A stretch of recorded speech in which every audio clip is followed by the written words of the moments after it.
Տատիկ կարող եմ այսօր դպրոց չգնալ։ Ինչ է պատահել, թորնիկս։ Երեք բակում ընկել ոտքը շատացավ, դե ինչպես է կապտել։ Տեսնեմ թորնիկս։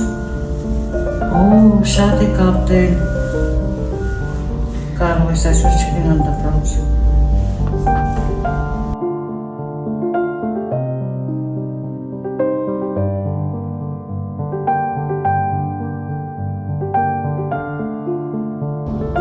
Ինչ լավ է տատիկը հարցեր չտվեց, հակառակ դեպքում չէի կարող թաքցնել դպրոց չգնալու իրական պատճառը, խոր չեմ ուզում գնալ։